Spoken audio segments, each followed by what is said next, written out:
അപ്പൊ നാം ഈ ദിവസങ്ങളിൽ ചിന്തിക്കുന്നത് ദൈവവചനപ്രകാരമുള്ള ആത്മീയത എന്ന വിഷയത്തെക്കുറിച്ചാണ്. സ്ക്രിപ്ചറൽ സ്പിരിച്വാലിറ്റി എന്ന വിഷയമാണ് നാം 2-3 ദിവസമായിട്ട് ചിന്തിച്ചു കൊണ്ടിരിക്കുന്നത്.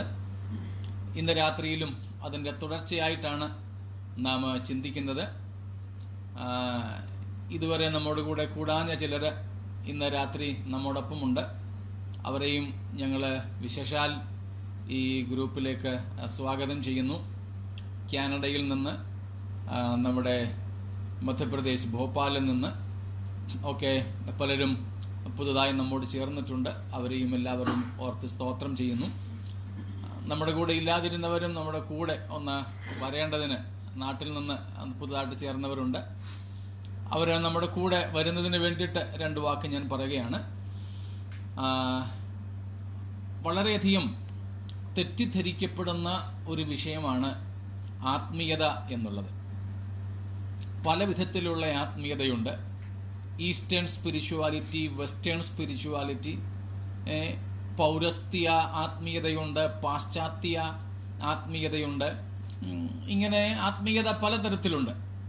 ധാരാളം തെറ്റിദ്ധരിക്കപ്പെടുന്ന ഒരു വിഷയമാണ് ആത്മീയത എന്നുള്ളത്. നാം ആത്മീയത എന്ന് പറയുമ്പോൾ തന്നെ ആത്മീയത എന്താണെന്ന് തിരിച്ചറിയാൻ പലപ്പോഴും നമുക്ക് സാധിച്ചിട്ടില്ല. അതിനുള്ള ശ്രമം നാം നടത്താറില്ല എന്നുള്ളതും ഒരു വാസ്തവമാണ്. പിന്നെ നാം രക്ഷിക്കപ്പെട്ടു എന്ന് വിശ്വസിക്കുന്നു, നമ്മൾ വിശ്വസിക്കുന്നു. അപ്പോൾ തന്നെ നമുക്കറിയാം വേണ്ടതുപോലെയുള്ള ഒരു വളർച്ച നമുക്ക് ഉണ്ടായിട്ടില്ല. നാം തന്നെ ആഗ്രഹിക്കുന്ന അളവിൽ എത്താൻ പറ്റിയിട്ടില്ലെങ്കിൽ പിന്നെ ദൈവം ആഗ്രഹിക്കുന്ന അളവിലേക്ക് നമ്മൾ എത്തിയിട്ടില്ല എന്ന് ചിന്തിക്കുന്നതിന് തടസ്സമൊന്നുമില്ലല്ലോ. അപ്പോൾ അങ്ങനെയൊക്കെയുള്ള വിഷയങ്ങൾ ഉള്ളതുകൊണ്ടാണ് നമ്മൾ ഈ വിഷയം തന്നെ തിരഞ്ഞെടുത്ത് ഈ ദിവസങ്ങളിൽ പഠിക്കുവാനായിട്ട് താല്പര്യപ്പെടുന്നത്. അതിൽ നാം ആത്മീയത എന്നതിൻ്റെ ഏറ്റവും സരളവും ഏറ്റവും വ്യക്തവുമായ അർത്ഥം കാണുകയുണ്ടായി. ബന്ധം എന്നുള്ളതാണ്. ഒരു ബന്ധം, എ റൈറ്റ് റിലേഷൻഷിപ്പ്, ഒരു ശരിയായ ബന്ധം. ആ ബന്ധത്തിൻ്റെ അടിസ്ഥാനം എന്താണെന്ന്, ആ ബന്ധത്തിൻ്റെ ഏറ്റവും അടിസ്ഥാന ശില, ചീഫ് കോർണർസ്റ്റോൺ എന്താണെന്ന് നാം കണ്ടു. അത് സ്നേഹത്തിൽ അധിഷ്ഠിതമായ ബന്ധമാണെന്ന് കണ്ടു.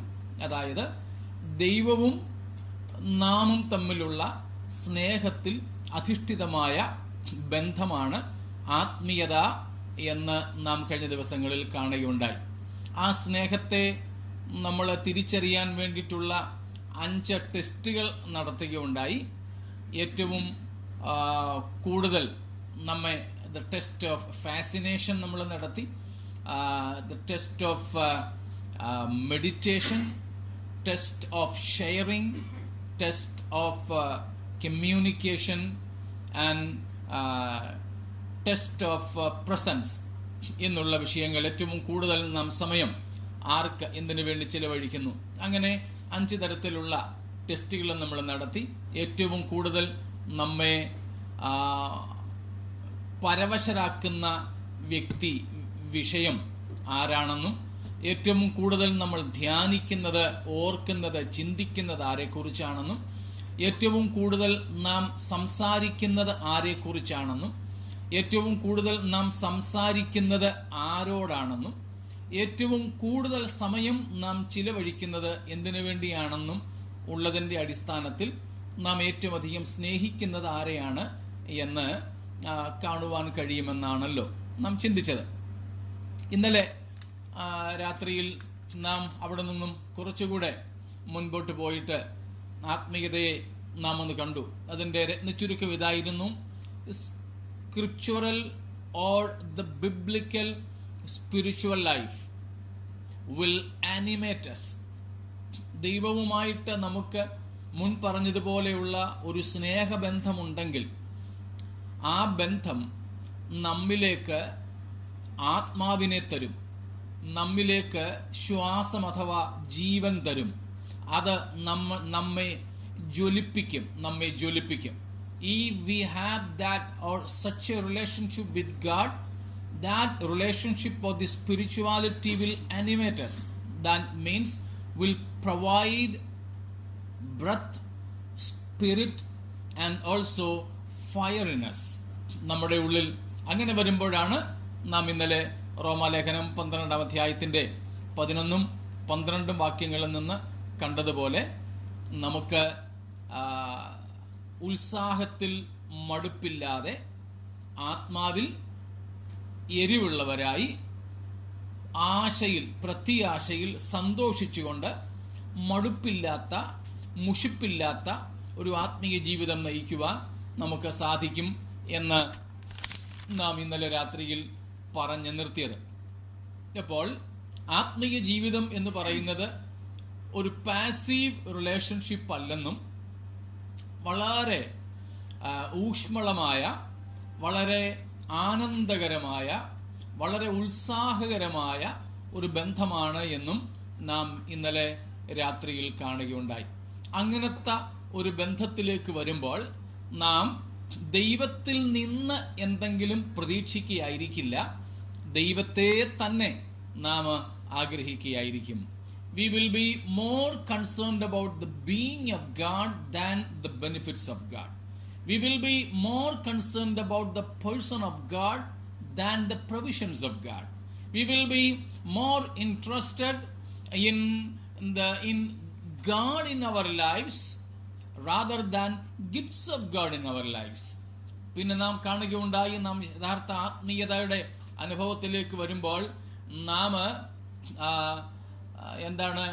ഏറ്റവും അധികം നഷ്ടപ്പെടും എന്ന് ഭയപ്പെടുന്നത്, നമുക്ക് നഷ്ടമാകുമെന്ന് ഏറ്റവും അധികം ഭയപ്പെടുന്നത് ലഭിച്ച എന്തെങ്കിലുമല്ല, നമുക്കുള്ള എന്തെങ്കിലുമല്ല, പകരം ദൈവത്തെ തന്നെ നഷ്ടപ്പെടുമോ എന്ന ഭീതി, ദൈവത്തെ തന്നെ നമുക്ക് നഷ്ടമാകുമോ എന്നുള്ള ആശങ്കയായിരിക്കും നമ്മെ ഭരിക്കുന്നത് എന്ന് നാം കാണുകയുണ്ടായി. സ്തോത്രം. അവിടെയാണ് നാം ഇന്നലെ നിർത്തിയത്.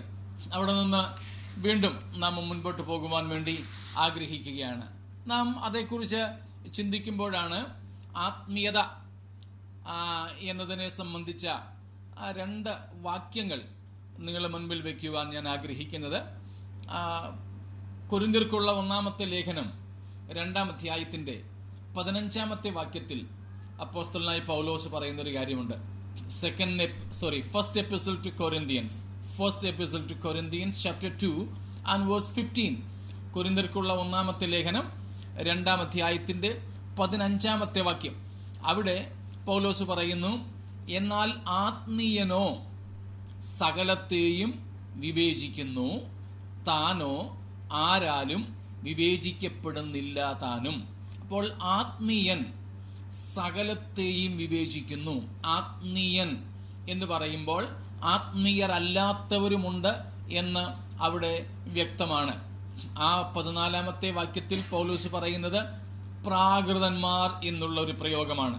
അപ്പോൾ നമുക്കറിയാം, ഈ 2-ാമത്തെ അധ്യായം, കൊരിന്ത്യർക്കുള്ള 1-ാം ലേഖനം 2-ാം അധ്യായത്തിന്റെ ഏതാണ്ട് 12 മുതൽക്കുള്ള വാക്യങ്ങളിൽ പൗലോസ് അപ്പോസ്തലൻ 2 തരം ആൾക്കാരെ കുറിച്ച് പറയുന്നുണ്ട്.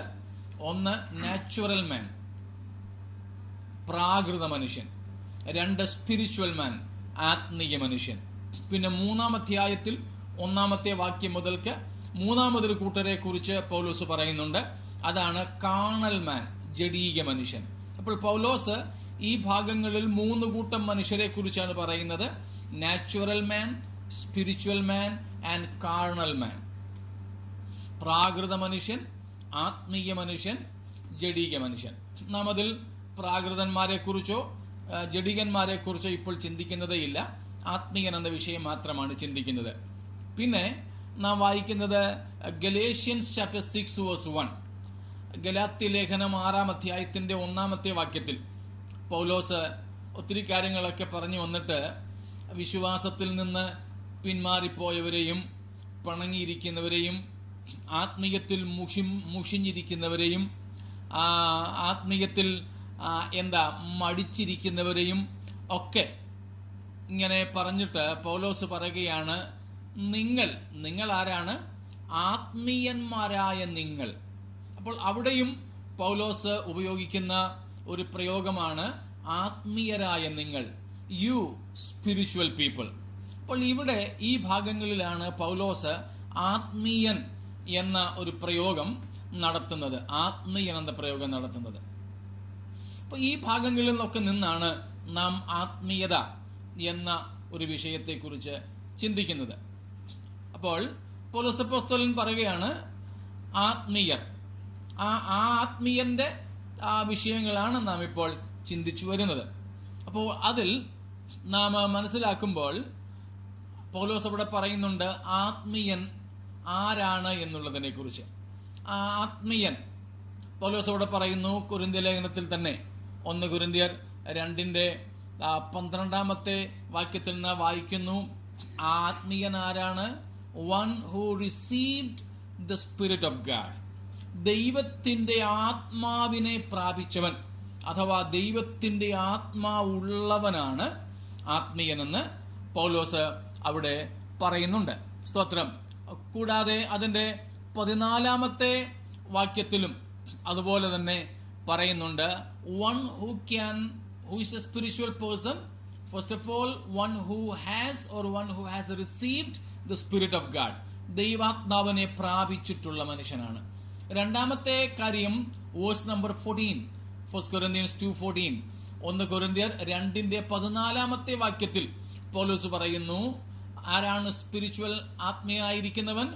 One who can comprehend and compliment what is coming from God. ആത്മാവിനാൽ, പരിശുദ്ധാത്മാവിനാൽ ദൈവീക വിഷയങ്ങളെ ഉൾക്കൊള്ളാൻ, മനസ്സിലാക്കുവാനും അതിനെ അഭിനന്ദിക്കുവാനും കഴിവുള്ളവനാണ് ആത്മീയൻ എന്ന് പറയുന്നത്. സ്തോത്രം. പ്രാകൃതന്മാർക്ക് ഇത് രണ്ടും സാധ്യമല്ല. ഏത് രണ്ടും സാധ്യമല്ല? ദൈവത്തിൽ നിന്നുള്ളവയെ തിരിച്ചറിയാൻ അവന് പറ്റില്ല. അവൻ അതിനെ തിരിച്ചറിയാൻ പറ്റാത്തത് കൊണ്ട് അതിനെ ആശ്ലേഷിക്കാനും അഭിനന്ദിക്കാനും പറ്റില്ല. A natural or A carnal man cannot even comprehend what is divine, what is godly. And because a natural man cannot comprehend it, he cannot compliment it. ഈ പ്രാകൃതനായ ആത്മീയനല്ലാത്ത മനുഷ്യന് ദൈവികമായ കാര്യങ്ങളെ മനസ്സിലാക്കാൻ പോലും പറ്റില്ല. ഉൾക്കൊള്ളുന്ന കാര്യം പിന്നത്തേത്. നമ്മൾ പറയല്ലേ ദൂർ കി ബാത് ഹെ. അപ്പോൾ ഉൾക്കൊള്ളുക എന്ന് പറയുന്നത് ഒത്തിരി ദൂരത്തുള്ള കാര്യമാണ്, ഒത്തിരി വലിയ കാര്യമാണ്. അത് വിട്. കുറഞ്ഞപക്ഷം ഒന്ന് ഗ്രഹിക്കാനെങ്കിലും മനസ്സിലാക്കാനെങ്കിലും സാധിക്കുമോ? ഇല്ല. അപ്പോൾ ആത്മീയൻ ദൈവത്തിന്റെ ആത്മാവുള്ളവനാണ്. അവൻ ദൈവിക വിഷയങ്ങളെ അതിന്റെ മൂല്യത്തോടുകൂടെ തന്നെ തിരിച്ചറിയുന്നവനാണ്. 3, ദൈവിക വിഷയങ്ങളെ അവൻ ആശ്ലേഷിക്കുന്നവനാണ്, അവൻ അതിനെ അഭിനന്ദിക്കുന്നവനാണ് എന്ന് നാം അവിടെ വായിക്കുന്നുണ്ട്. പിന്നെ നാം റോമാലേഖനം 8-ാം 14 വരുമ്പോൾ Romans 8:14 അവിടെ നാം വായിക്കുന്നു, a spiritual man is a person who is led by the spirit. ദൈവത്തിന്റെ ആത്മാവിനാൽ നയിക്കപ്പെടുന്നവനാണ് ആത്മീയനെന്ന് നാം അവിടെ കാണുന്നുണ്ട്. അതിന്റെയൊക്കെ വിശദീകരണം നമുക്ക് വരും ദിവസങ്ങളിൽ ചിന്തിക്കാവുന്നതാണ്. ഇപ്പോൾ ഞാൻ ആ ഭാഗങ്ങൾ തൊട്ട് മാത്രം വിടുന്നതേ ഉള്ളൂ. Then Galatians 5:22, ഗലാത്യർ 5:22 വാക്യത്തിൽ, a spiritual man is the one who bears fruit of the spirit. ആത്മാവിന്റെ ഫലം കായ്ക്കുന്നവനാണ് ആത്മീയൻ എന്ന് പറയുന്നത്. അപ്പോൾ ഇങ്ങനെ ആത്മീയനെ കുറിച്ച് ദൈവത്തിന്റെ വചനം, പുതിയ നിയമം പലതരത്തിൽ വിവക്ഷിക്കുന്നുണ്ട്. The New Testament illustrates, the New Testament defines a spiritual person in these ways. അപ്പോൾ ആത്മീയൻ ദൈവത്തിന്റെ ആത്മാവിനെ പ്രാപിച്ച് ദൈവിക വിഷയങ്ങളെ തിരിച്ചറിഞ്ഞ് ദൈവിക വിഷയങ്ങളെ അഭിനന്ദിച്ച് ആശ്ലേഷിച്ച് അതിന്റെ മൂല്യം മനസ്സിലാക്കി മുൻപോട്ട് പോകുന്നവനും ആത്മാവിനാൽ, പരിശുദ്ധാത്മാവിനാൽ നയിക്കപ്പെടുന്നവനും ആത്മാവിന്റെ ഫലം കായ്ക്കുന്നവനുമാണ് എന്ന് നമുക്ക് ഏറ്റവും ചുരുങ്ങിയ നിലയിൽ മനസ്സിലാക്കുവാനായിട്ട് സാധിക്കും. ഈ ആത്മീയത എന്ന് പറയുന്നത് it is more in attitudes than in actions. ഈ ആത്മീയത എന്ന് പറയുന്നത് നാം മനസ്സിലാക്കണം, it is more in attitudes than in actions. പുറമേ കാണുന്ന പ്രവർത്തികളിൽ അല്ല, അകമേയുള്ള മനോഭാവത്തിലാണ്, ആശയങ്ങളിലാണ് ആത്മീയതയുടെ മുഴുവൻ അനുഭവങ്ങളുമുള്ളത്. അതായത് പുറമെ ഒരാളിന്റെ ചെയ്തികൾ, പ്രവർത്തികൾ കണ്ടിട്ട് നമുക്കൊരുത്തനെ ആത്മീയനെന്ന് വിലയിരുത്തുവാൻ സാധ്യമല്ല. Spirituality is more in attitude than in actions. പ്രവർത്തികളെക്കാൾ കൂടുതൽ, വേഷത്തെക്കാൾ കൂടുതൽ നാം നമ്മുടെ മനോഭാവങ്ങൾക്ക്, ആത്മീയന്റെ മനോഭാവങ്ങൾക്ക്, ചിന്തകൾക്ക്, ആശയങ്ങൾക്ക്, അഭിലാഷങ്ങൾക്ക്, ആഗ്രഹങ്ങൾക്ക് ഒക്കെയാണ് പ്രാധാന്യം നൽകേണ്ടത്. പക്ഷേ നമുക്ക് ഒരുവന്റെ അകത്തിരിക്കുന്നത് എന്താണെന്ന് അറിഞ്ഞുകൂടാത്തത് കൊണ്ട് പുറമെയുള്ള പ്രവൃത്തികളൊക്കെ കൊണ്ട് നമ്മൾ പലതും അങ്ങ് വിലയിരുത്തുക. പൗലോസ് അപ്പോസ്തലൻ second epistle to Timothy chapter 3 verses 5 and 6, തിമോത്തിയോസിനുള്ള രണ്ടാമത്തെ ലേഖനം 3-ാം അധ്യായത്തിന്റെ 5ഉം 6ഉം വാക്യങ്ങളിൽ പൗലോസ് അപ്പോസ്തലൻ പറയുന്നുണ്ടല്ലോ, പലരും അന്ത്യകാലത്ത് ഭക്തിയുടെ വേഷം ധരിച്ച് അതിന്റെ ശക്തിയെ ത്യജിക്കുന്നവരായിരിക്കും. അപ്പോൾ നമുക്ക് പലപ്പോഴും ഭക്തിയുടെ, ആത്മീയതയുടെ ശക്തിയേക്കാൾ കൂടുതലും അതിന്റെ വേഷത്തിനാണ് പ്രാധാന്യം നൽകാറുള്ളത്. എന്നെ നിങ്ങൾക്കൊക്കെ അറിയാം, ഇപ്പം ഞാൻ വീട്ടിൽ ഇരിക്കുന്നതുകൊണ്ട് ടീഷർട്ടൊക്കെ ഇട്ട് ഇങ്ങനെ ഇരിക്കുന്നതേ ഉള്ളൂ.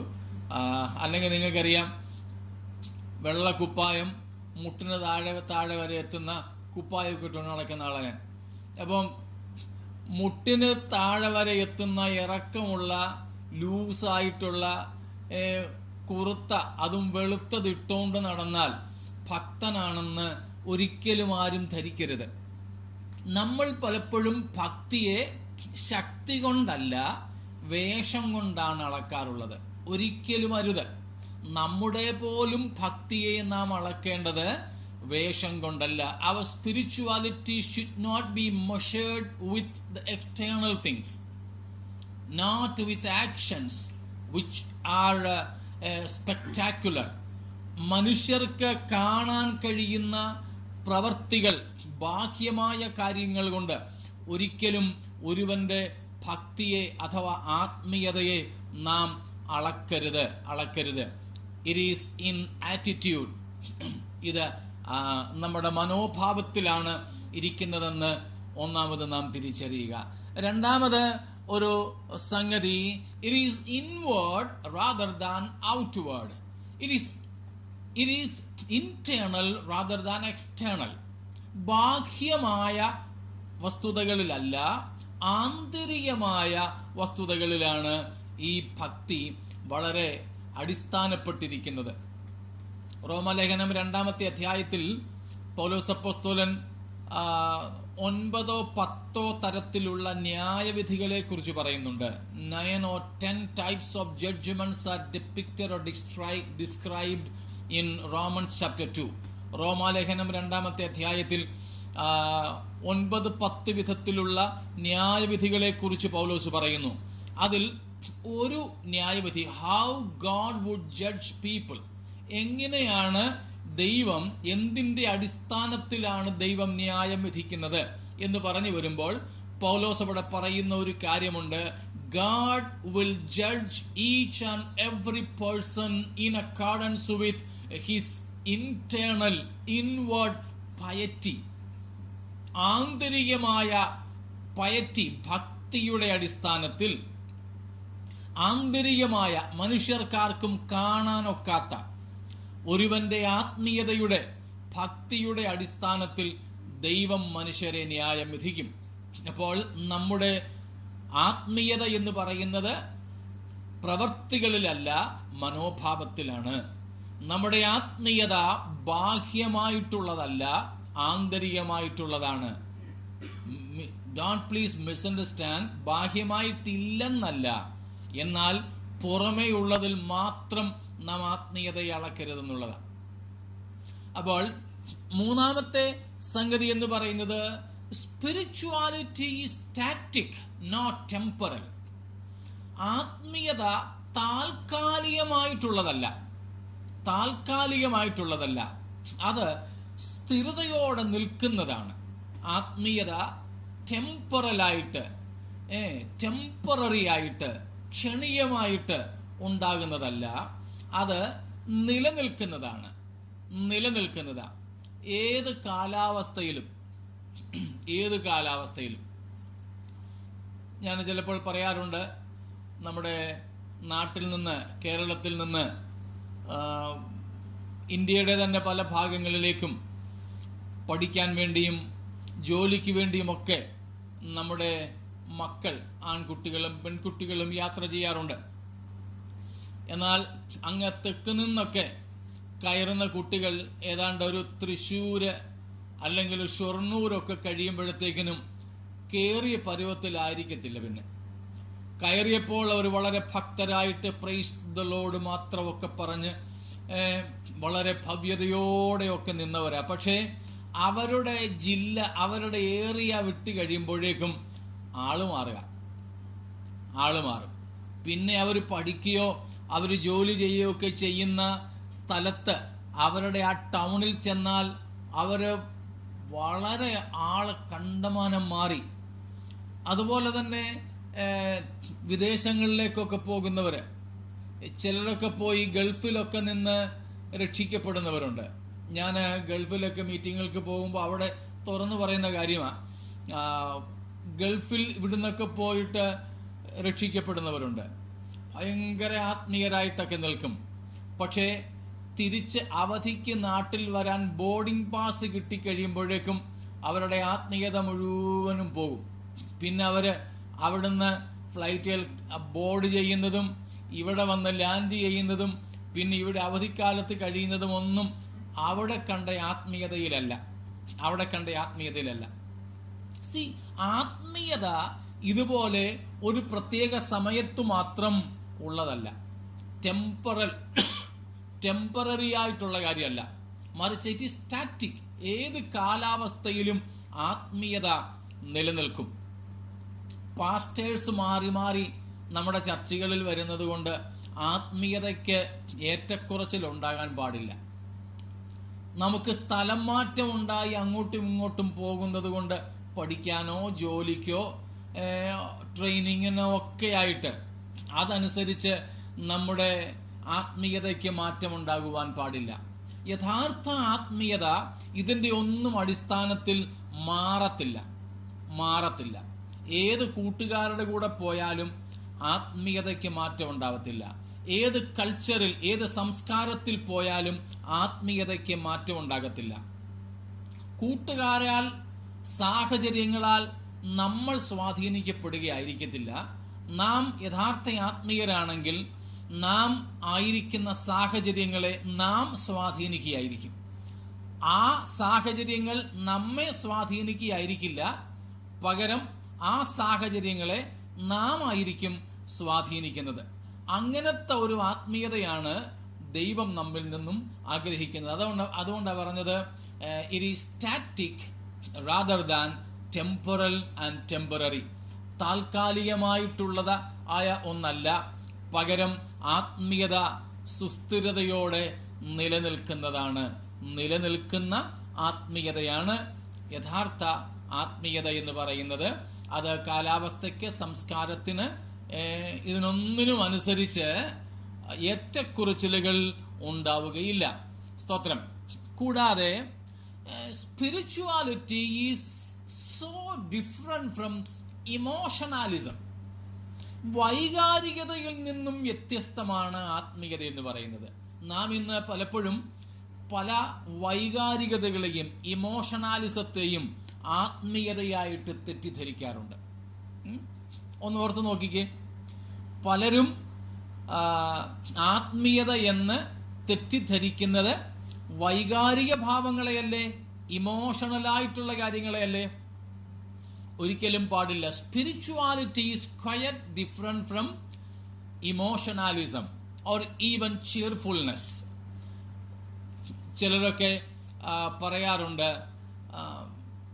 ചില പാട്ട് കേൾക്കുമ്പോൾ, ചില മ്യൂസിക് കേൾക്കുമ്പോൾ, ചിലരുടെ പ്രസംഗം കേൾക്കുമ്പോൾ, ചില പ്രസംഗത്തിന്റെ ശൈലി കേൾക്കുമ്പോൾ, ആത്മീയമാണെന്നില്ല, രാഷ്ട്രീയ പ്രസംഗം പോലും ആയാലും ഒരു പ്രത്യേക ഇമോഷണൽ ബൂസ്റ്റിംഗ് ഉണ്ടാകാറുണ്ട്. നമ്മുടെ വികാരം, നമ്മുടെ ഉള്ളിലൊക്കെ ഭയങ്കര ഒരു പോസിറ്റീവ് എനർജി എന്നൊക്കെ പറയത്തില്ലേ. ഇന്ന് നമുക്കറിയാം, ഈ കോർപ്പറേറ്റ് വേൾഡിൽ there are so many motivational preachers. നമ്മുടെ സ്പിരിറ്റ് ഫിൽഡ് പെന്റിക്കോസ്റ്റൽ പ്രീച്ചേഴ്സിനേക്കാൾ ഭയങ്കര ഉണർവോടെ പ്രസംഗിക്കുന്ന കോർപ്പറേറ്റ് പ്രീച്ചേഴ്സ് ഉണ്ട്, കൗൺസിലേഴ്സ് ഉണ്ട്. നിങ്ങൾക്കൊക്കെ അറിയായിരിക്കും, നിങ്ങൾ പലരും കണ്ടിട്ടുണ്ട്, കേട്ടിട്ടുണ്ട്. പെന്തക്കോസ്ത് പാസ്റ്റേഴ്സിനേക്കാൾ വളരെ ഊർജ്ജസ്വലതയോടെ പ്രസംഗിക്കുന്ന ഒത്തിരി കോർപ്പറേറ്റ് പ്രസംഗകരുണ്ട്. അപ്പോൾ ആ പ്രസംഗമൊക്കെ കേൾക്കുമ്പോഴത്തേക്കിനും നമുക്ക് ഭയങ്കര വികാരത്തള്ളല, വിചാരിക്കും ഇപ്പൊ തന്നെ പോണമെന്ന്.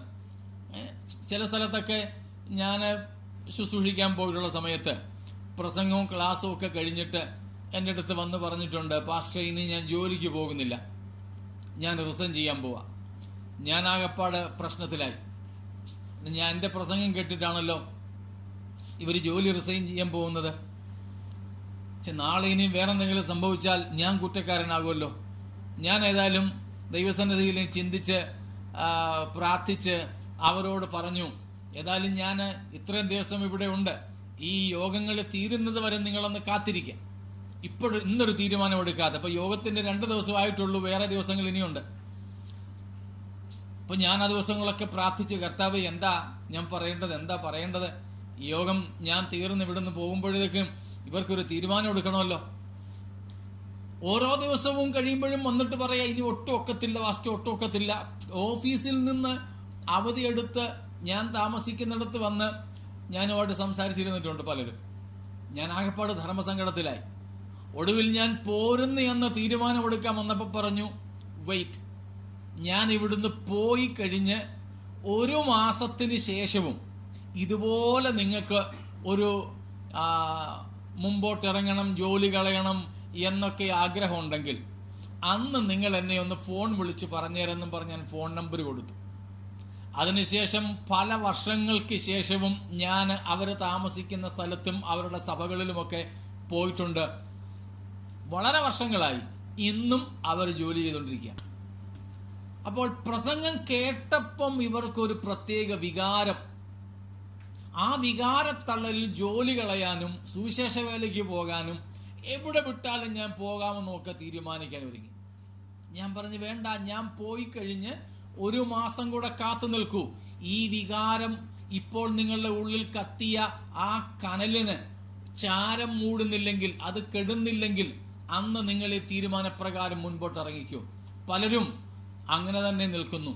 അതാണ് പറഞ്ഞത്, spirituality is quite different from cheerfulness and emotionalism. വൈകാരികതയിൽ നിന്നും വളരെ വ്യത്യസ്തമാണ് ആത്മീയത എന്ന് പറയുന്നത്. നമ്മിൽ പലരും ഇതിനെ രണ്ടിനെയും കൂടെ തിരിച്ചറിയാൻ പറ്റാതെ ആശയക്കുഴപ്പത്തിലാകാറുണ്ട്. വൈകാരികത കൊണ്ട് നാം ആത്മീയതയെ പ്ലീസ് അളക്കരുത്. രണ്ടും രണ്ടാ. ഒരു പ്രത്യേക പിച്ചിലൊക്കെയുള്ള പാട്ടൊക്കെ പാടിയാൽ ചിലപ്പോൾ നമുക്കൊരു പ്രത്യേക ഫീല് തോന്നും. ചിലർ പറയുന്ന വാക്കാണ് ഞാൻ പറഞ്ഞത്, ഒരു പ്രത്യേക ഫീല് തോന്നും. ആ തോന്നുന്ന പാട്ടു പാടുമ്പം തോന്നുന്ന ഫീലല്ല ആത്മീയത. പ്രസംഗം കേൾക്കുമ്പം തോന്നുന്ന ഫീലല്ല ആത്മീയത. ഒരു പാട്ടും കേൾക്കാതിരിക്കുമ്പോഴും ഒരു പ്രസംഗവും കേൾക്കാതിരിക്കുമ്പോഴും, ഇന്നലെ ഞാൻ പറഞ്ഞതുപോലെ പത്മോസിന്റെ ഏകാന്തതയിൽ അടയ്ക്കപ്പെട്ടാലും, സ്തോത്രം, ബാബിലോണിന്റെ അടിമത്വത്തിന്റെ ഹോസ്റ്റലുകളിൽ അടയ്ക്കപ്പെട്ട് കിടന്നാലും, പോത്തിഫേറിന്റെ വീട്ടിലെ ജോലിക്ക് നിയമിക്കപ്പെട്ടാലും, അപ്പോഴുമെല്ലാം ഉള്ളിൽ കത്തിക്കൊണ്ടിരിക്കുന്ന സ്റ്റാറ്റിക്കായിട്ട് സ്ഥിരതയോടെ, കൺസിസ്റ്റന്റ് ആയിട്ട്, നിരന്തരതയോടെ നിലനിൽക്കുന്ന ഒരു അനുഭവമാണ് ആത്മീയത എന്ന് പറയുന്നത്. എന്നെ കേൾക്കുന്ന ദൈവത്തിന്റെ മക്കളെ, സ്തോത്രം, ഒന്ന് ചിന്തിച്ചു നോക്കിക്കേ. പലപ്പോഴും നമ്മുടെ ആത്മീയത ഇങ്ങനെ കാറ്റൊക്കെ അടിച്ച്, പണ്ടത്തെ പെട്രോമാക്സ് പോലെയാ, പണ്ടത്തെ ഗ്യാസ് ലൈറ്റ് പോലെ ഇങ്ങനെ അതിന് ഇഷ്ടംപോലെ അങ്ങോട്ട് കാറ്റങ്ങോട്ട് അടിച്ചു കൊടുക്കുമ്പോഴത്തേക്കിനും മാൻഡിൽ ശരിക്ക് കത്തും. കുറെ കഴിയുമ്പോഴത്തേക്കിനും കത്തി കത്തി കത്തി ഗ്യാസ് തീരുന്നതനുസരിച്ച് ഇതിന്റെ പ്രകാശം കുറഞ്ഞുകൊണ്ടേയിരിക്കും. ഇതുപോലെ നമ്മ ഇങ്ങനെ പുറകിൽ നിന്ന് ആരെങ്കിലുമൊക്കെ ഊതിത്തരാൻ, കാറ്റടിച്ചു തരാൻ ആരെങ്കിലുമൊക്കെ വേണം. അപ്പോഴേ നമ്മുടെ ആത്മീയത ഇങ്ങനെ കത്തിക്കത്തി നിൽക്കുകയുള്ളൂ. പകരം നമുക്ക് തന്നെ ആത്മീയ വർധനവ് വരുത്തുന്ന അനുഭവത്തിലേക്ക് നമുക്ക് എത്തിച്ചേരണം. അതാണ് യൂദാ അപ്പോസ്തലൻ പറയുന്നത്. ജൂഡ് വേഴ്സസ് 20-21, യൂദായുടെ ലേഖനം 20-21 വാക്യങ്ങൾ അതാണ് പറയുന്നത്. നിങ്ങളുടെ അതിവിശുദ്ധ വിശ്വാസത്തെ ആധാരമാക്കി നിങ്ങൾക്ക് തന്നെ നിങ്ങൾ ആത്മീയ വർധനവ് വരുത്തണം. ഇത് നമുക്ക് ആത്മീയ വർധനവ് വരുത്താൻ മറ്റാരുടെയൊക്കെയോ ആവശ്യമുണ്ടെന്ന്. എന്നാൽ അല്ല, ഒറ്റയ്ക്കേ നാം ഉള്ളെങ്കിലും, ആരും നമുക്കൊന്ന് ബൈബിള് വായിച്ചു തരാനില്ലെങ്കിലും, ഒരു പ്രബോധനം പറയാനില്ലെങ്കിലും, ഒരു പാട്ട് പാടാനില്ലെങ്കിലും, ഒരു മ്യൂസിക് പ്ലേ ചെയ്യാനില്ലെങ്കിലും, നമ്മുടെ പ്രാർത്ഥനയ്ക്ക് ആമീൻ പറയാനില്ലെങ്കിലും, നമുക്ക് ദൈവം പകർന്നു തന്ന അതിവിശുദ്ധ വിശ്വാസമുണ്ടല്ലോ, ആ വിശ്വാസത്തെ അടിസ്ഥാനമാക്കി നമുക്ക് തന്നെ ആത്മീയ വർധനവ് വരുത്തുവാൻ നമുക്ക് സാധിക്കണം. അതാണ് ശരിയായ ആത്മീയത. അതിനാണ് ഞാൻ ഇന്നലെ ആത്മീയതയെ സമ്മറൈസ് ചെയ്ത് പറഞ്ഞപ്പോൾ 4 കാര്യങ്ങൾ പറഞ്ഞായിരുന്നു. ആത്മീയതയെ ഏറ്റവും സംക്ഷിപ്തമായി ക്രോഡീകരിച്ചു പറഞ്ഞപ്പോൾ പറഞ്ഞ 4 കാര്യങ്ങൾ. അതിൽ ഒന്നാമത്തെ കാര്യം ഒരുപക്ഷെ നിങ്ങൾക്ക് ഓർമ്മയുണ്ടായിരിക്കും. Taking the beliefs and values of Christianity. ക്രിസ്തീയ വിശ്വാസത്തെയും അതിന്റെ മൂല്യങ്ങളെയും മൗലികതകളെയും നാം ഉൾക്കൊള്ളുക, നാം സ്വീകരിക്കുക എന്ന് കാണുകയുണ്ടായി. സ്തോത്രം. അപ്പോൾ ആ വിശ്വാസമാണ് യൂദാ പറയുന്ന അതിവിശുദ്ധ വിശ്വാസം. ആ വിശ്വാസം ലഭിച്ചവരാണ് നാം, ആ വിശ്വാസം പ്രാപിച്ചവരാണ് നാം. ആ വിശ്വാസം നാം പ്രാപിച്ചെങ്കിൽ ആ വിശ്വാസത്തെ ആധാരമാക്കി നമുക്ക് തന്നെ ആത്മീയ വർധനവ് വരുത്തുവാൻ നമുക്ക് സാധിക്കണം. നമുക്ക് തന്നെ ആത്മീയ വർധന വരുത്തുവാൻ നമുക്ക് സാധിക്കണം. അപ്പോൾ അങ്ങനത്തെ ഒരു ആത്മീയ അനുഭവത്തിലേക്കാണ് കർത്താവ് നമ്മെ ക്ഷണിക്കുന്നത്. അതുകൊണ്ടാണ് പറഞ്ഞത്, Christian spirituality, it is not emotionalism, it's not cheerfulness, rather it is static. ഇത് വളരെ ആഴത്തിൽ, with a conviction we have chosen it. It's a choice. നാം തിരിച്ചറിഞ്ഞ് തെരഞ്ഞെടുത്ത ഒരു തെരഞ്ഞെടുപ്പാണ് ആത്മീയത. അതിനകത്ത് ഏത് സമയമായാലും വികാരങ്ങൾക്ക് സ്ഥാനമില്ല. വികാരമില്ലെന്നല്ല പറഞ്ഞത്, എന്നാൽ വൈകാരികതയെ ആത്മീയതയായിട്ട് ആരും തെറ്റിദ്ധരിക്കരുതെന്ന് ആവർത്തിക്കുന്നു. വികാരമുണ്ട്, ആനന്ദകരമായ അനുഭവങ്ങളും അവസ്ഥകളുമുണ്ട്. പക്ഷേ വൈകാരികതയെ ആത്മീയതയായിട്ട് നാം ആരും തെറ്റിദ്ധരിക്കരുത്. We should not misunderstand emotionalism as spirituality. അപ്പോൾ ആത്മീയതയായിട്ട് അതിനെ നാം ഉൾക്കൊള്ളാതിരിക്കുക. പിന്നീട് നാം ഇങ്ങോട്ട് വരുമ്പോൾ ആത്മീയതയുടെ, ഈ ക്രിസ്തീയ ആത്മീയതയുടെ തുടക്കം, കഴിഞ്ഞ ദിവസങ്ങളിൽ നാം അതിനെക്കുറിച്ച് ചിന്തിച്ചിരുന്നു. മിനിയാന്ന് നാം ചിന്തിച്ചത് ക്രിസ്തീയ ആത്മീയത തുടങ്ങുന്നത് ദൈവവുമായിട്ടുള്ള നിരപ്പിലൂടെയാണെന്ന്. ദൈവത്തോട് നാം നിരപ്പ് പ്രാപിക്കുന്നതിലൂടെ, by reconciliation with God, Christian spirituality begins. അതാണ് നാം കഴിഞ്ഞ ദിവസം കണ്ടത്. ഇന്ന് ഞാൻ മറ്റൊരു ഭാഗമാണ് പറയുന്നത്.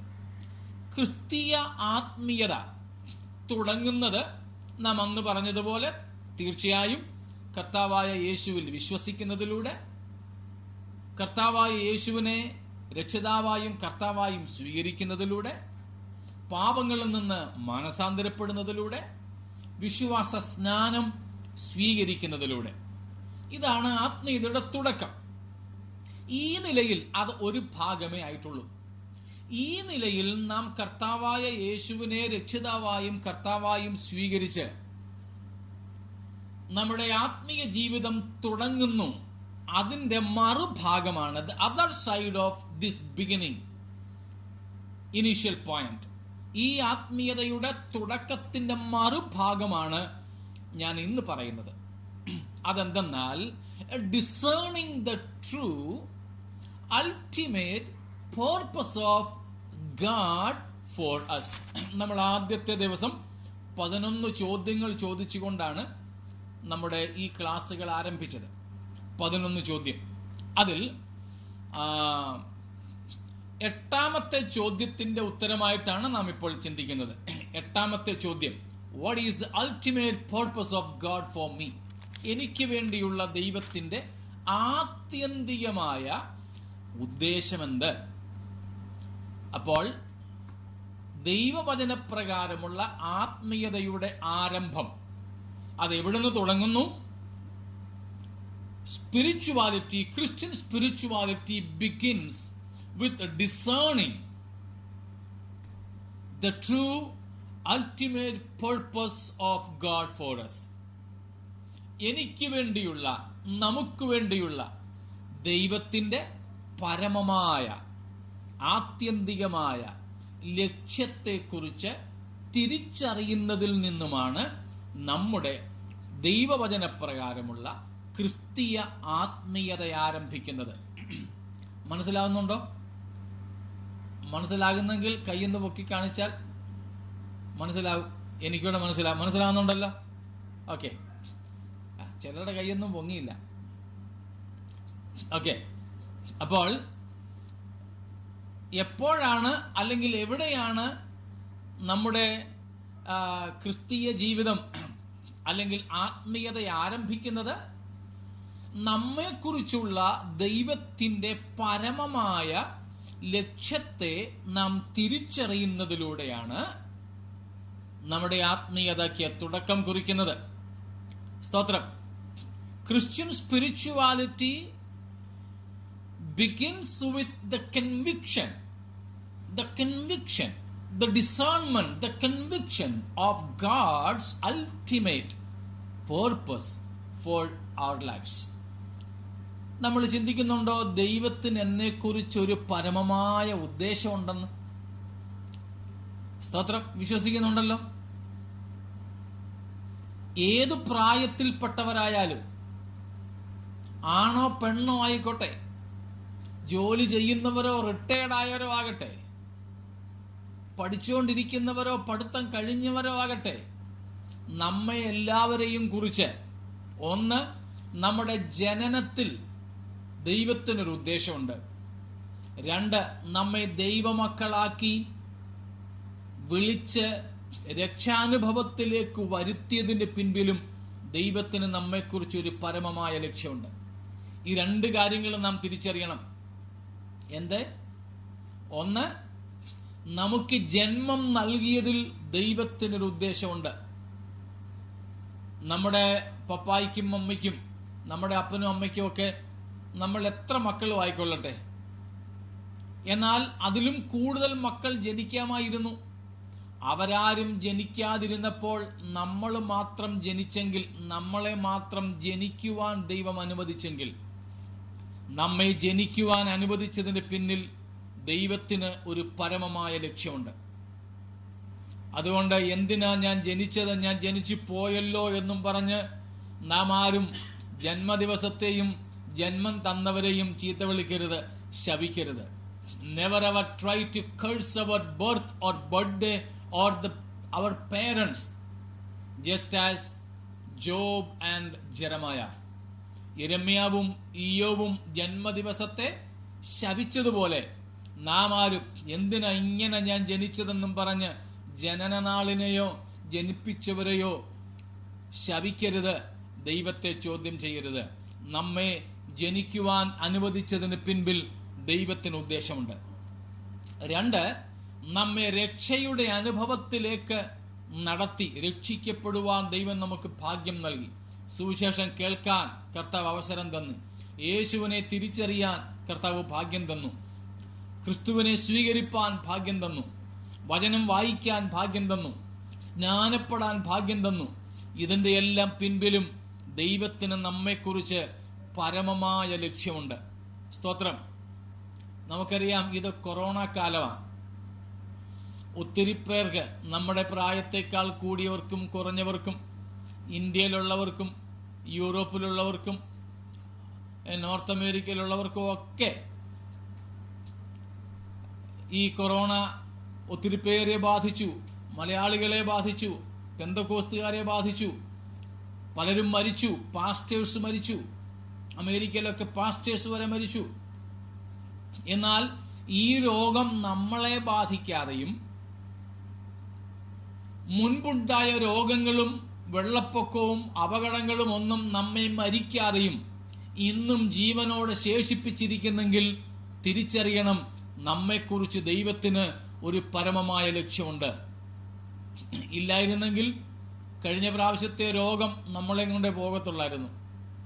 കഴിഞ്ഞ പ്രാവശ്യം ഉണ്ടായ അപകടത്തിൽ നമ്മളും പെട്ടുപോയനെ, വെള്ളത്തിൽ നമ്മളും മുങ്ങിയനെ. ഓർക്കണേ, ഇവിടെ ഇരിക്കുന്ന, പറയുന്ന ഞാനും കേൾക്കുന്ന നിങ്ങളും നമ്മൾ ഒരുമിച്ച് ദൈവത്തിന്റെ പ്രത്യേകമായ പദ്ധതിക്കുള്ളിൽ ഉൾപ്പെട്ടവരാണ്. ദൈവത്തിന് നമ്മെക്കുറിച്ച് പരമമായ ലക്ഷ്യമുണ്ട്, ആത്യന്തികമായ ലക്ഷ്യമുണ്ട്. ആ ലക്ഷ്യം നാം തിരിച്ചറിയണം. അതിന്റെ തിരിച്ചറിവിൽ നിന്നുമാണ്, ആ സമയം മുതലാണ് നാം ഈ പറയുന്ന ആത്മീയത തുടങ്ങുന്നത്. ഞാൻ ചോദിക്കട്ടെ, എന്താ ദൈവത്തിന് നമ്മെക്കുറിച്ചുള്ള പരമമായ ലക്ഷ്യം? നമ്മുടെ മാതാപിതാക്കൾക്ക്, കുഞ്ഞുങ്ങളെ, നിങ്ങൾ പല കുഞ്ഞുങ്ങളും ഇന്ത്യയിൽ നിന്നും മിഡിൽ ഈസ്റ്റിൽ നിന്നും കാനഡയിൽ നിന്നും ഒക്കെ എന്നെ കേൾക്കുന്നുണ്ട്. കുഞ്ഞുങ്ങളെ, ദൈവത്തിന് നിങ്ങളെക്കുറിച്ചുള്ള അൾട്ടിമേറ്റ് പർപ്പസ് എന്ന് പറയുന്നത് നിങ്ങളുടെ പേരൻസിന് ലഭിക്കാത്ത എഡ്യൂക്കേഷൻ തരിക എന്നുള്ളതാണോ? നോ, അല്ല. നിങ്ങളുടെ പപ്പായും മമ്മിയും ഒന്നും പോയിട്ടില്ലാത്ത രാജ്യത്ത് നിങ്ങളെ കൊണ്ടുപോകുക എന്നുള്ളതാണോ? ആണോ? അല്ല. അപ്പം നമ്മളെക്കുറിച്ചുള്ള ദൈവത്തിന്റെ ഉദ്ദേശം, പരമമായ ഉദ്ദേശം, it's not education, it's not migration, it's not citizenship, it is not PR-ഷിപ്പ്. ഓക്കെ, ഇതൊന്നുമല്ല. ദൈവത്തിന് നമ്മെക്കുറിച്ച് പരമമായ ഒരു ലക്ഷ്യമുണ്ട്. ആ ലക്ഷ്യത്തെക്കുറിച്ച് മാത്രം ഒന്ന് തൊട്ട് ഇന്ന് അവസാനിപ്പിക്കാം. അതിന്റെ കടമകൾ നമുക്ക് കർത്താവ് അനുവദിക്കുന്നെങ്കിൽ നാളെ ചിന്തിക്കാം. എന്താണ് ദൈവത്തിന് നമ്മെക്കുറിച്ചുള്ള പരമമായ ലക്ഷ്യം? We are with a definite purpose. ഞാൻ എപ്പോഴും പറയുന്നത് പോലെ, we are at the nucleus of God's purpose. We are at the nucleus of divine plan.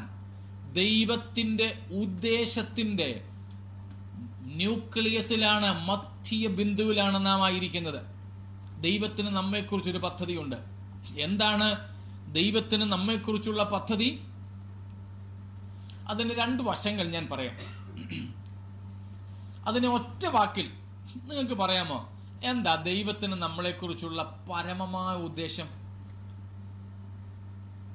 What is God's ultimate purpose for you and for me? എന്താ നമ്മളെക്കുറിച്ചുള്ളത്? ഒന്ന് പറയാമോ? ഒന്ന് ചിന്തിച്ച് നോക്കിക്കേ.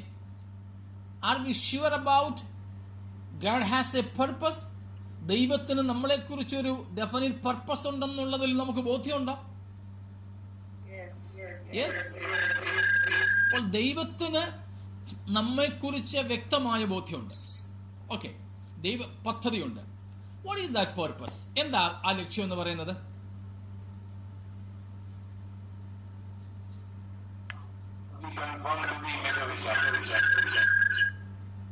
Okay, good. Someone else? To gain Christ. To gain Christ. Okay. To be with Christ. All right. Okay. Good. ഞാനിതെല്ലാം കൂടെ ക്രോഡീകരിച്ച് ഒറ്റ വാക്കിൽ പറയാം. അതാണ് ക്രൈസ്റ്റ് ലൈക്ക്നെസ്. ക്രൈസ്റ്റ് ലൈക്ക്നെസ്, ക്രിസ്താനുരൂപ്യം. അതാണ് നിങ്ങൾ രണ്ടു കൂട്ടരും പറഞ്ഞത്. ഹന്നയും അലക്സ് ബ്രദറും ഒക്കെ പറഞ്ഞത് same. Christ likeness is the ultimate purpose of God for you and me. ഏത് പ്രായത്തിൽപ്പെട്ടവരായാലും സ്തോത്രം, നമ്മുടെ ശാരീരിക നില എന്തായിരുന്നാലും നമുക്ക് വേണ്ടിയുള്ള ദൈവത്തിന്റെ പരമമായ പദ്ധതി എന്ന് പറയുന്നത് ക്രിസ്താനുരൂപ്യമാണ്. എന്ന് പറഞ്ഞാൽ നാം ആരെ പോലെ ആയിത്തീരുക? ക്രിസ്തുവിനെ പോലെ ആയിത്തീരുക. നാം യേശുവിനെ പോലെ ആയിത്തീരുക. സ്തോത്രം. Both in this life and the life after this. ഈ ലോക ജീവിതത്തിലും അത് തന്നെ, ഈ ജീവിതത്തിന് ശേഷവും നമ്മെക്കുറിച്ചുള്ള ദൈവത്തിന്റെ ഉദ്ദേശം അത് തന്നെ. ആവർത്തിക്കുന്നു, നമ്മുടെ ക്രിസ്തീയ ആത്മീയത ശരിയാമണ്ണം തുടങ്ങണമെങ്കിൽ കേവലം രക്ഷിക്കപ്പെട്ടതുകൊണ്ട് ആയില്ല. രക്ഷിക്കപ്പെടുന്നതോടൊപ്പം രക്ഷിക്കപ്പെടുന്നതിന്റെ പിൻപിൽ ദൈവത്തിന്റെ ഉദ്ദേശവും കൂടെ തിരിച്ചറിയണം. ഇല്ലെങ്കിൽ എന്താ കുഴപ്പം? ഞാൻ രക്ഷിക്കപ്പെട്ടു എന്ന് പറഞ്ഞ് നമ്മൾ അവിടം കൊണ്ട് പണി നിർത്തും. പക്ഷേ ദൈവത്തിന് നമ്മെ രക്ഷയിലേക്ക് നയിച്ചതിന് പിൻപിൽ ഒരു പരമമായ ലക്ഷ്യമുണ്ടെന്ന് തിരിച്ചറിയുമ്പോൾ രക്ഷിക്കപ്പെടുന്നതോടുകൂടെ നമ്മുടെ ലക്ഷ്യം നാം നിർത്തുകയല്ല, പകരം നാം മുൻപോട്ട് ആ ലക്ഷ്യപ്രാപ്തിക്ക് വേണ്ടി ഉദ്യമിക്കുകയായിരിക്കും, അതിനുവേണ്ടി പരിശ്രമിക്കുകയായിരിക്കും. സ്തോത്രം.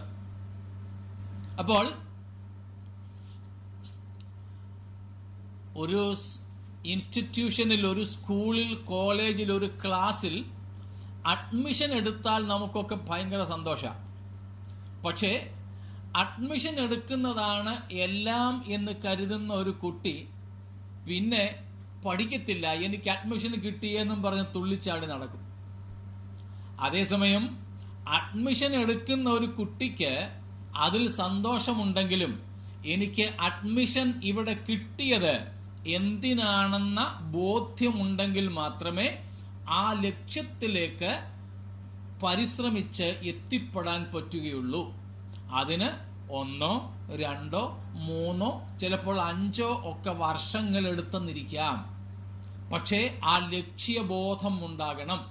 ഇതുപോലെ രക്ഷിക്കപ്പെട്ടതുകൊണ്ട് മാത്രം ആത്മീയതയാകുന്നില്ല, പകരം നാം രക്ഷിക്കപ്പെട്ടത് എന്തിനാണെന്ന്, നമ്മെ രക്ഷയിലേക്ക് ദൈവം നയിച്ചത് എന്തിനാണെന്ന് തിരിച്ചറിയണം.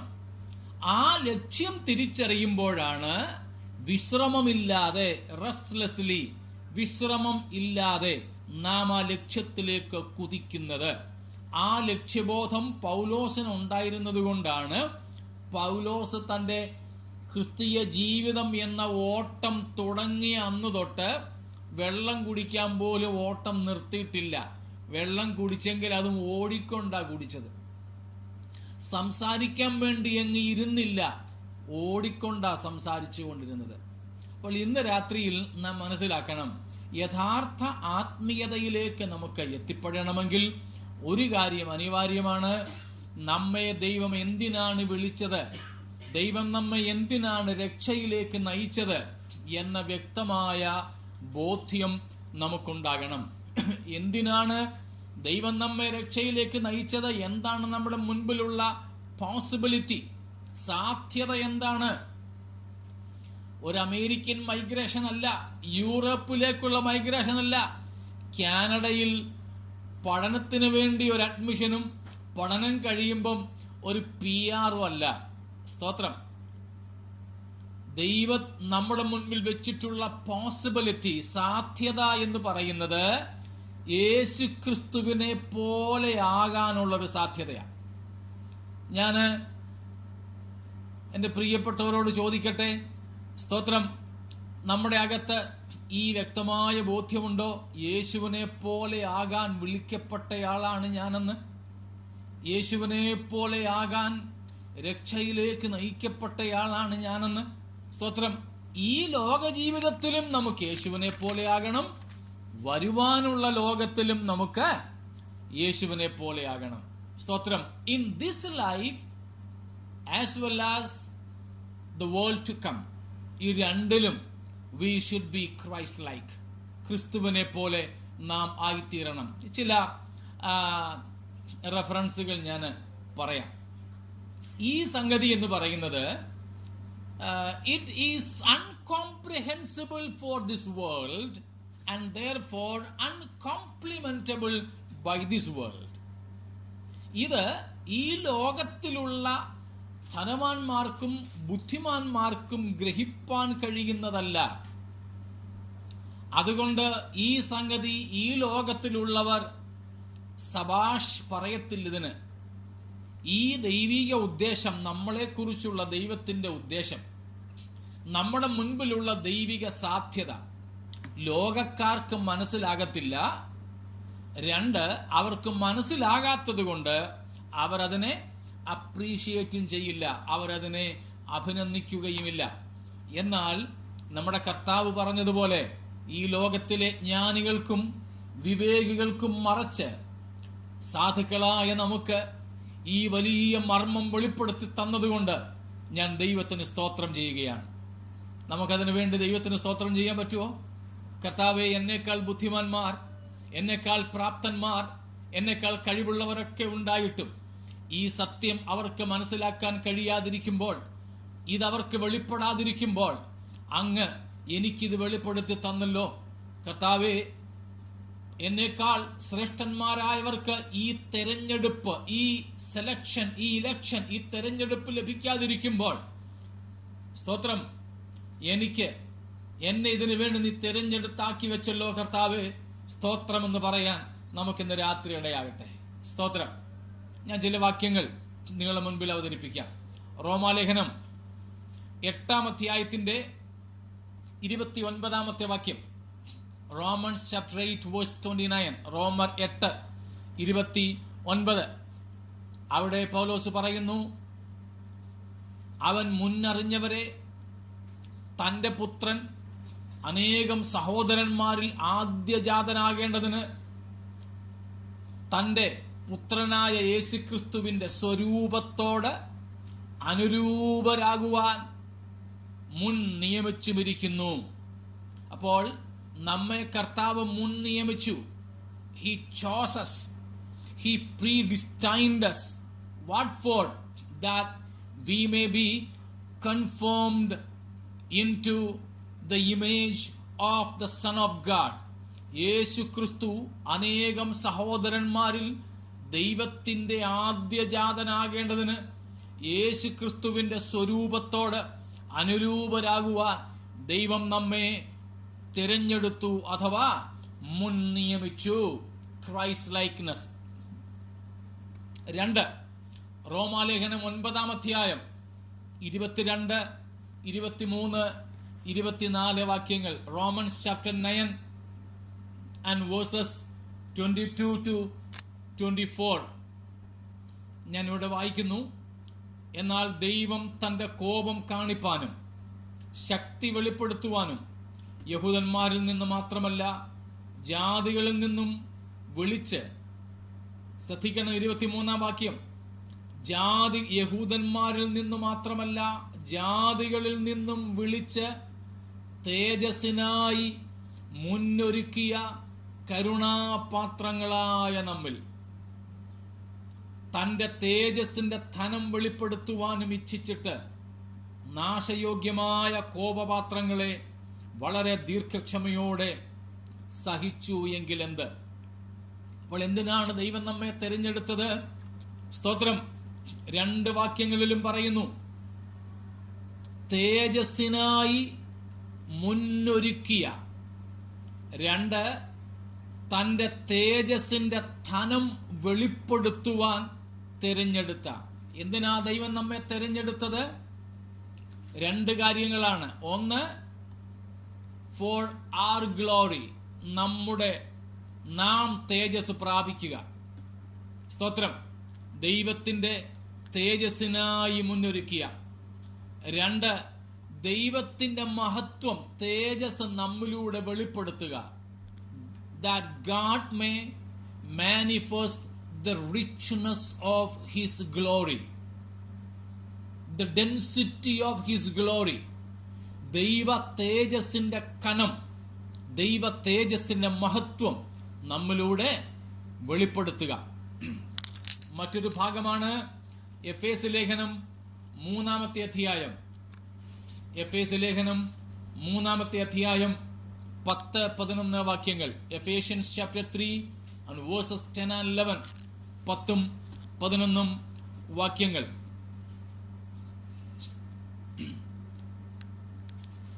ബദലാപുരം സൂചിക്കുന്നു, വായിക്കാമോ? അൺമ്യൂട്ട് ചെയ്തിട്ട് വായിക്കാം. ഓക്കെ. അങ്ങനെ ഇപ്പോൾ സ്വർഗ്ഗത്തിൽ വാഴ്ചകൾക്കും അധികാരങ്ങൾക്കും ദൈവത്തിന്റെ ബഹുവിധമായ ജ്ഞാനം അവൻ നമ്മുടെ കർത്താവായ യേശുക്രിസ്തുവിൽ നിവർത്തിച്ച അനാദി നിർണയപ്രകാരം സഭ മുഖാന്തരം അറിയായി വരുന്നു. സഭ മുഖാന്തരം അറിയായി വരുന്നു. റോമർ 9 നമ്മൾ വായിച്ചു, തന്റെ തേജസ്സിന്റെ ധനം വെളിപ്പെടുത്തുവാൻ മുൻ നിയമിച്ചവരെന്ന്.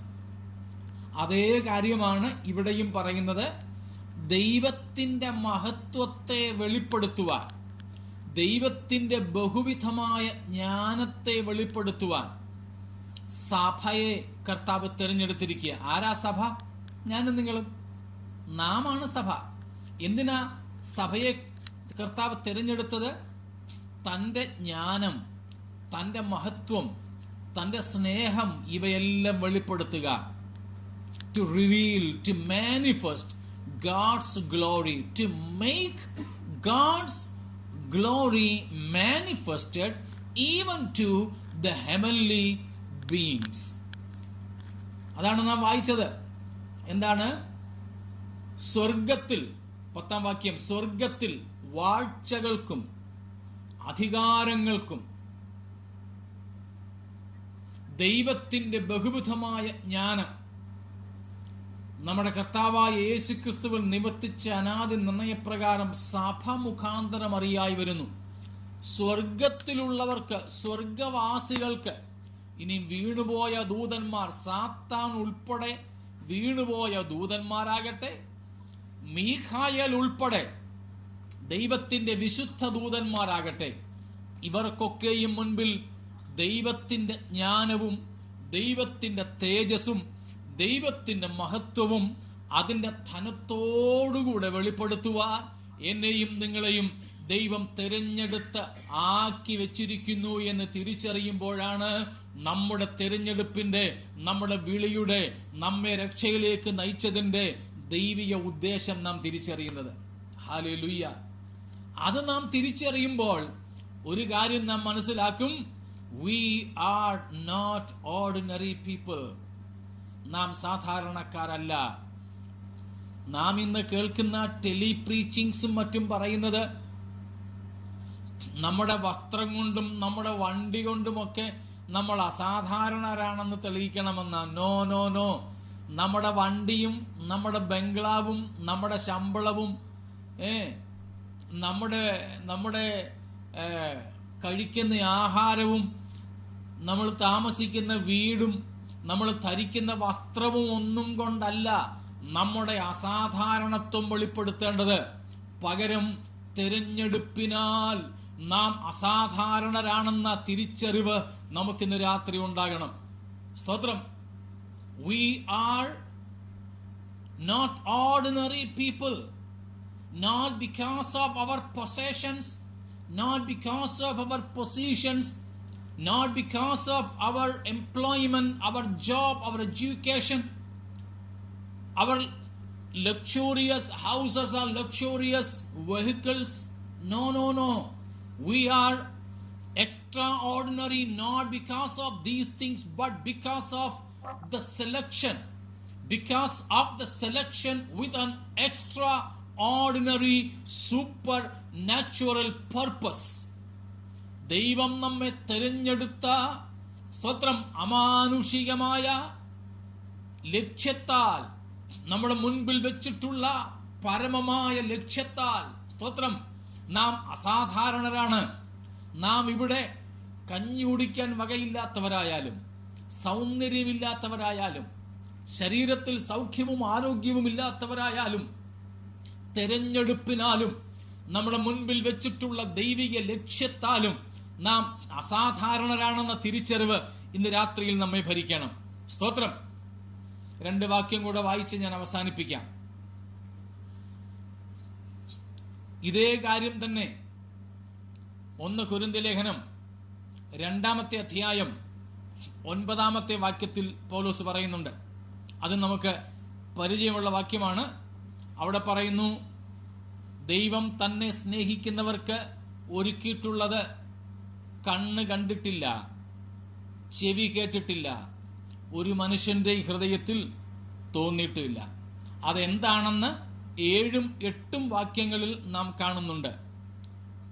ലോകസ്ഥാപനത്തിന് മുമ്പേ നമ്മുടെ തേജസ്സിനു വേണ്ടി മുന്നൊരുക്കിയ ഒരു ഒരുക്കമാണത്. നമ്മുടെ തേജസ്സിന് വേണ്ടി ദൈവം മുന്നൊരുക്കിയ ഒരു ഒരുക്കം. സ്തോത്രം. നമ്മുടെ തേജസ്സിനായി മുന്നൊരുക്കിയത്. അപ്പോൾ അവിടെയും നാം കാണുന്നത് എന്താണ്? നമ്മുടെ തേജസ്സിന് വേണ്ടി ദൈവം ഒരുക്കിയ ഒരുക്കം. എന്താ നമ്മുടെ ലക്ഷ്യം? ദൈവത്തിന് നമ്മെക്കുറിച്ചുള്ള ലക്ഷ്യം നാം തേജസ് പ്രാപിക്കുക. See 2 Thessalonians chapter 2 verse 14. തെസലോനിക്കർക്കുള്ള 2-ാമത്തെ ലേഖനം 2-ന്റെ-14 വാക്യം. അതും കൂടെ വായിച്ചോളൂ. 2 തെസലോനിക്ക ലേഖനം 2-ന്റെ-14. നമ്മുടെ കർത്താവായ യേശുക്രിസ്തുവിന്റെ മഹത്വം പ്രാപിക്കാനല്ലോ അവൻ ഞങ്ങളുടെ സുവിശേഷ ഘോഷണത്താൽ നിങ്ങളെ രക്ഷയ്ക്ക് വിളിച്ചത്. കണ്ടോ? സുവിശേഷത്താൽ നമ്മെ എന്തിനാ ദൈവം രക്ഷയ്ക്ക് വിളിച്ചത്? കർത്താവായ യേശുവിന്റെ മഹത്വം പ്രാപിക്കുവാൻ. ഇന്ന് രാത്രി ഒന്ന് ഓർത്തു നോക്കിക്കേ. നമ്മുടെ കൊച്ചു വീട്ടിലൊക്കെ നമ്മൾ ഒതുങ്ങിയിരിക്കുന്നെങ്കിലും, നമുക്ക് കിട്ടുന്ന ചെറിയ ശമ്പളം കൊണ്ട് ജീവിക്കുന്നെങ്കിലും, സ്തോത്രം, നമുക്കുള്ള ചെറിയ ഒരു ഫ്രണ്ട്ഷിപ്പിന്റെ വലയത്തിൽ നാം മാത്രം കഴിയുന്നെങ്കിലും ഭയപ്പെടേണ്ട. കർത്താവ് നമ്മെ വിളിച്ചത് ഒരു ആത്യന്തിക ലക്ഷ്യത്തിന് വേണ്ടിയാ. എന്താണത്? നമ്മുടെ കർത്താവായ യേശുവിന്റെ മഹത്വം പ്രാപിക്കുക. സന്തോഷമുണ്ടോ? ആ വിഷയത്തിൽ നമുക്ക് സന്തോഷമുണ്ടെങ്കിൽ ഇത് നിമിത്തം ദൈവത്തിന് നമുക്ക് സ്തോത്രം ചെയ്യാൻ പറ്റും. ഹല്ലേലൂയ. സ്തോത്രം. കർത്താവേ, അങ്ങയുടെ മഹത്വം പ്രാപിക്കുവാൻ അങ്ങനെ വിളിച്ചല്ലോ, അങ്ങനെ സുവിശേഷത്താൽ തെരഞ്ഞെടുത്തല്ലോ. അങ്ങേക്ക് സ്തോത്രം, സ്തോത്രം, സ്തോത്രം. 1 Peter 5:10. 1 പത്രോസ് 5-ന്റെ-10 വാക്യത്തിൽ പത്രോസ് അപ്പോസ്തലൻ പറയുന്നു, സ്തോത്രം, എന്തിനാണ് കർത്താവ് നമ്മെ വിളിച്ചത്? 1 Peter 5:10. തന്റെ നിത്യ തേജസ്സിനായി വിളിച്ചിരിക്കുന്ന സർവ്വകൃപാലും യഥാസ്ഥാനപ്പെടുത്തി ഉറപ്പിച്ച ശക്തി. എന്തിനാ വിളിച്ചിരിക്കുന്നത്? തന്റെ നിത്യ തേജസ്, ഫോർ ഇറ്റേണൽ ഗ്ലോറി.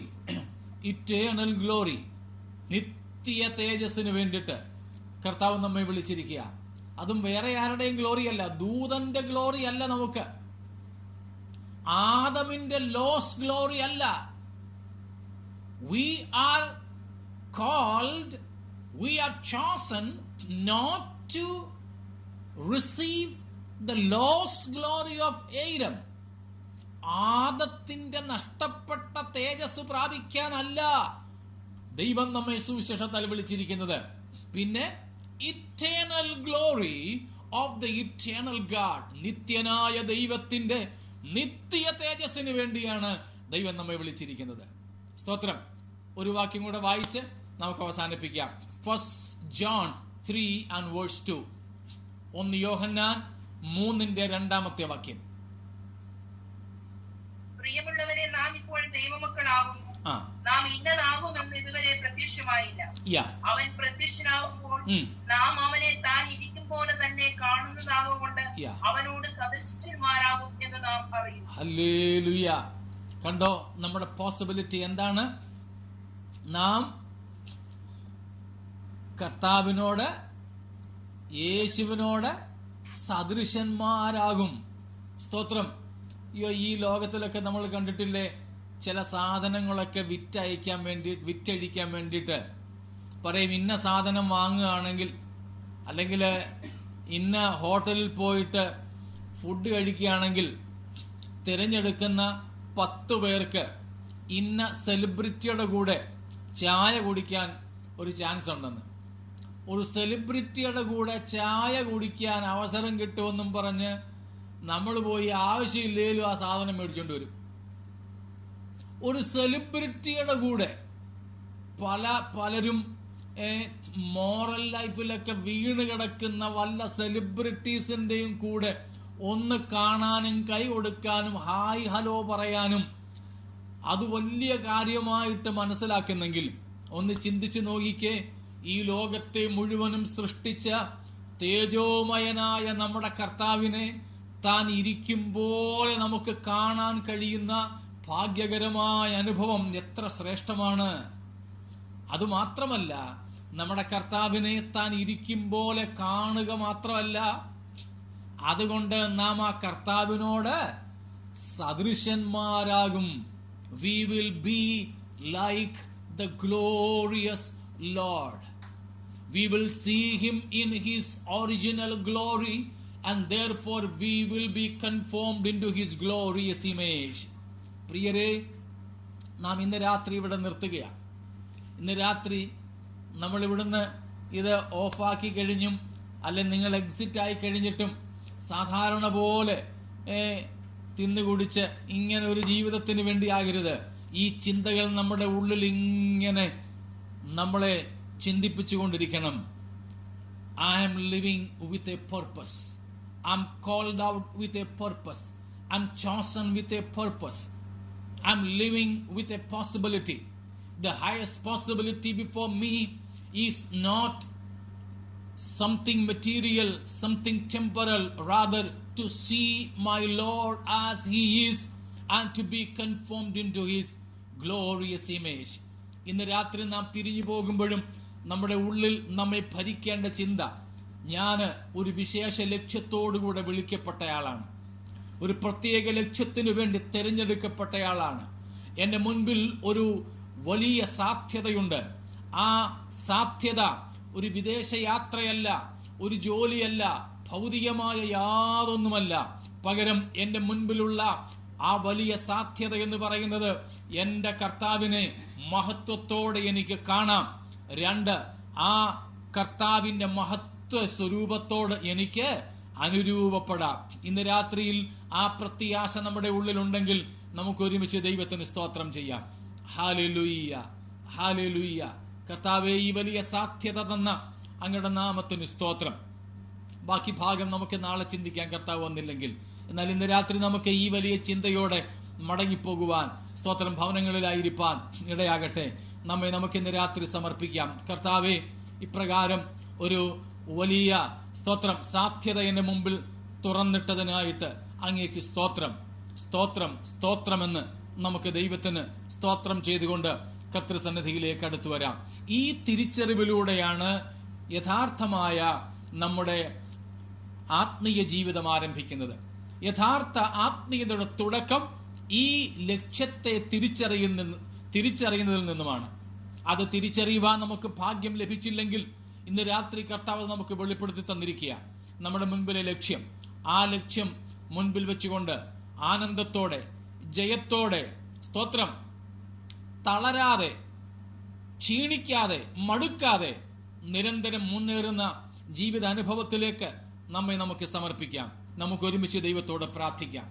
ഈ കൂടി വന്ന എല്ലാവരെയും, വചനം കേട്ട എല്ലാവരെയും കർത്താവ് ഈ വചനത്തിന്റെ അടിസ്ഥാനത്തിൽ അനുഗ്രഹിച്ച് ഈ ലക്ഷ്യബോധത്തോടെ മുൻപോട്ട് പോകുവാൻ അനുവദിക്കേണ്ടതിനായി, സഹായിക്കേണ്ടതിനായി നമുക്ക് ഒരുമിച്ച് ദൈവത്തോട് പ്രാർത്ഥിക്കാം. ഒരുമിച്ച് ദൈവത്തോട് പ്രാർത്ഥിക്കാം. ഒരുമിച്ച് ദൈവത്തോട് പ്രാർത്ഥിക്കാം. ഒരുമിച്ച് ദൈവത്തോട് പ്രാർത്ഥിക്കാം.